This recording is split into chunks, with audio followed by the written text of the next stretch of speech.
चॅनलवरील कथा आवडत असल्यास चॅनलला सबस्क्राईब करायला विसरू नका.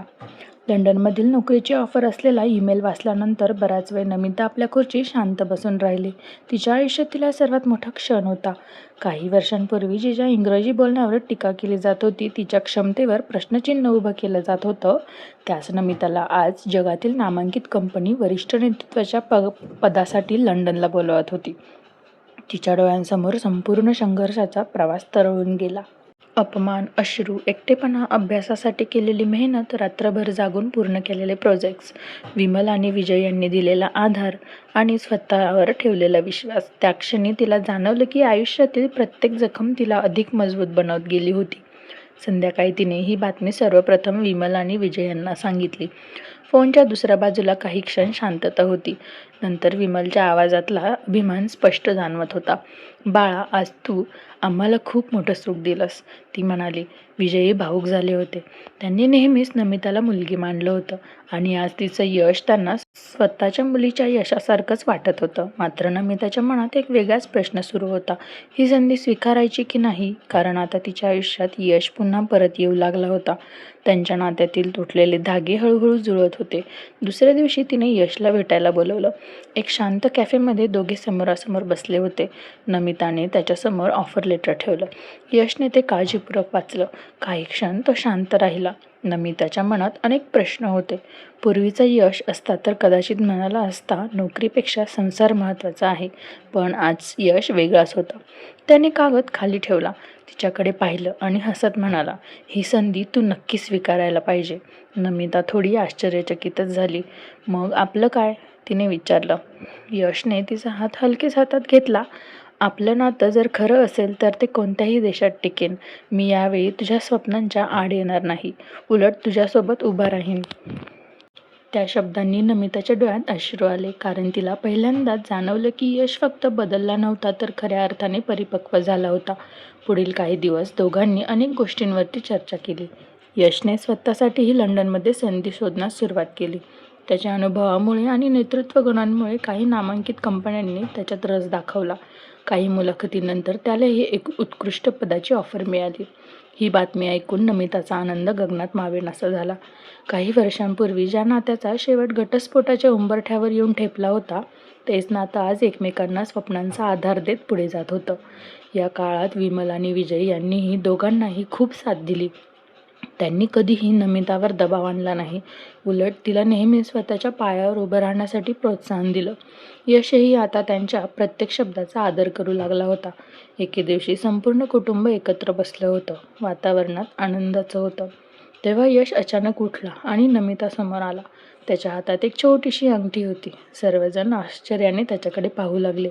यशने शांतपणे म्हटलं, "मी तुझ्याकडून दुसरी संधी मागितली होती. आज मी पुन्हा एकदा तुझ्याकडे आयुष्यभराची साथ मागतोय.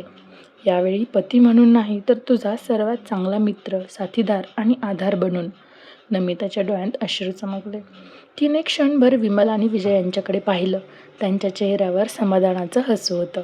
पुढच्या क्षणी तिने होकारार्थी मान हलवली. त्या क्षणी घरात आनंदाचा उत्सवच साजरा झाला. काही महिन्यांनंतर सर्व कायदेशीर प्रक्रिया पूर्ण करून त्यांनी नवा संसार सुरू केला. यावेळी त्यांच्या नात्याचा पाया अहंकारावर नव्हता, तर विश्वास, आदर आणि समजुतीवर होता. लंडनला जाण्याचा दिवस जवळ आला. विमानतळावर उभं असलेलं नमिताच्या मनात अनेक भावना होत्या. एकेकाळी ती या शहरात आली होती तेव्हा तिच्याकडे फक्त स्वप्न होती. आज ती त्या स्वप्नांच्या बळावर जगाच्या दुसऱ्या टोकाला नवीन आयुष्य सुरू करायला निघाली होती. लंडनमध्ये सुरुवातीचे काही महिने खूप व्यस्त गेले. नवीन नोकरी, नवीन जबाबदाऱ्या, नवीन वातावरण. पण यावेळी ती एकटी नव्हती. यश तिच्यासोबत होता. तो तिच्या प्रत्येक यशाचा आनंद साजरा करायचा. एखादा कठीण दिवस असेल तर तिचा आधार बनायचा. नमिताही त्याच्या प्रत्येक प्रयत्नात साथ द्यायची. दोघांनी मिळून लंडनमध्ये एक सुंदर घर घेतलं. घर मोठं नव्हतं, पण त्यात प्रेम भरपूर होतं. संध्याकाळी दोघे खिडकीजवळ बसून चहा पिताना अनेकदा जुन्या आठवणी काढायचे. काही आठवणी दुःखद असायच्या, पण आता त्या जखमा राहिल्या नव्हत्या. त्या त्यांना शिकवण्याचा भाग बनल्या होत्या. काळ पुढे सरकत गेला. भारतात विमल आणि विजय निवृत्त झाले होते.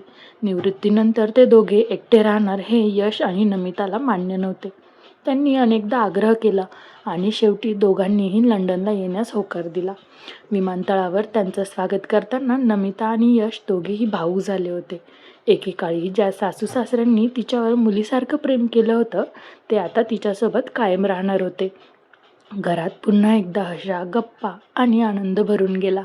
विमल सकाळी भारतीय पदार्थ बनवायची, विजय नातवंडांबद्दल स्वप्न रंगवायचे आणि यश नमिता आपल्या कामासोबत कुटुंबालाही वेळ द्यायचे. काही वर्षांनी त्यांच्या आयुष्यात एका गोंडस मुलाचं आगमन झालं. त्या छोट्या जीवाने घरातील आनंद आणखी वाढवला. विजय त्याला रोज उद्यानात घेऊन फिरायला जायचे, तर विमल त्याला गोष्टी सांगायची. अनेकदा रात्री सगळे एकत्र बसून जुन्या आठवणींवर हसायचे. यश अनेकदा मनात विचार करायचे की जर त्याच्या आईवडिलांनी त्या कठीण काळात नमिताची साथ दिली नसती, जर नमिताने हार मानली असती, तर आज हे सुख त्याच्या आयुष्यात नसतं. एके रात्री घराच्या बाल्कनीत उभे राहून यश आणि नमिता लंडनच्या प्रकाशांनी उजळलेल्या शहराकडे पाहत होते. थंड वारा वाहत होता. यशने हलकेच नमिताचा हात हातात घेतला आणि म्हणाला, "थँक्यू." नमिता हसली. "कशासाठी?" यशच्या डोळ्यात कृतज्ञता होती. "माझी चूक असूनही मला दुसरी संधी दिलीस म्हणून. आणि सर्वात महत्त्वाचं म्हणजे मला प्रेमाचा खरा अर्थ शिकवलास म्हणून." नमिता काही क्षण शांत राहिली आणि मग म्हणाली, "काही नाती तुटण्यासाठी नसतात, तर ती आपल्याला घडवण्यासाठी असतात." दोघेही हसले. घराच्या आतून विमलचा आवाज आला, "अहो, जेवायला या दोघे." आणि सर्वजण हसत आत गेले. त्या क्षणी त्यांच्या आयुष्यात कोणताही सस्पेन्स उरला नव्हता. कोणतीही भीती उरली नव्हती. संघर्ष होता, अश्रू होते, चुका होत्या, पण शेवटी जिंकला होता तो विश्वास, प्रेम आणि एकमेकांसाठी बदलण्याचा प्रामाणिक प्रयत्न. आणि अशा प्रकारे यश, नमिता, विमल, विजय यांचा संसार केवळ सुखाचा नव्हता, तर प्रत्येक नात्याला प्रेरणा देणारा होता. कारण खऱ्या प्रेमात जिंकणारा कोणी एक नसतो, जिंकतं ते संपूर्ण कुटुंब. तुम्हाला कथा कशी वाटली हे कमेंटमध्ये नक्की सांगा. कथा आवडल्यास कथेला लाईक, शेअर तसेच चॅनलला सबस्क्राईब करायला विसरू नका. धन्यवाद.